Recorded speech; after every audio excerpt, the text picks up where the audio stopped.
આજે ખોડલધામના આંગણે કોંગ્રેસના આગેવાનો ધ્વજારોહણ કરવા માટે પધાર્યા છે. માં ખોડલનું ધામ એ સમગ્ર ગુજરાત માટે આસ્થાનું ધામ છે. ત્યાં કોઈ આવે તો એમનું સ્વાગત જ હોય. પરંતુ કોંગ્રેસનો ઈરાદો ચૂંટણીના શ્રી ગણેશ કરવા માટેનો પ્રચારનો છે. અને જે રીતે ગુજરાતમાં કોંગ્રેસના શાસનમાં સૌરાષ્ટ્રના ખેડૂતોના દીકરાઓ ગાંધીનગરમાં વીજળી માંગવા ગયા હતા, એમની પર ગોળીઓ ચલાવી હતી. ઘણા દીકરાઓ મોતને ઘાટ ઉતાર્યા હતા. આજે પણ એમની ખાંભીઓ ગાંધીનગરમાં જીવંત છે. સૌરાષ્ટ્રના પાટીદાર નેતાઓની હત્યા કોંગ્રેસના સમયમાં જ થઈ હતી. સૌરાષ્ટ્રના પાટીદારો અને ખેડૂતો ક્યારેય આ ઘટનાઓને ભૂલશે નહીં.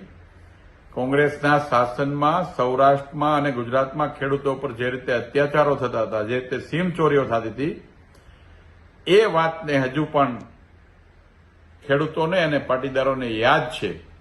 એટલે કોંગ્રેસ કોઈ પણ પ્રકારના લોકોની વચ્ચે ભ્રમ ફેલાવવાનો પ્રયત્નો કરે અથવા તો પાટીદારોને રીઝવવાની વાતો કરતા હોય તો પાટીદાર સમાજ ક્યારેય કોંગ્રેસને ભૂલશે નહીં. એટલા માટે કે ભૂતકાળમાં કેન્દ્રમાં પણ કોંગ્રેસનું શાસન વર્ષો સુધી રહ્યું અને રાજ્યમાં પણ શાસન વર્ષો સુધી રહ્યું.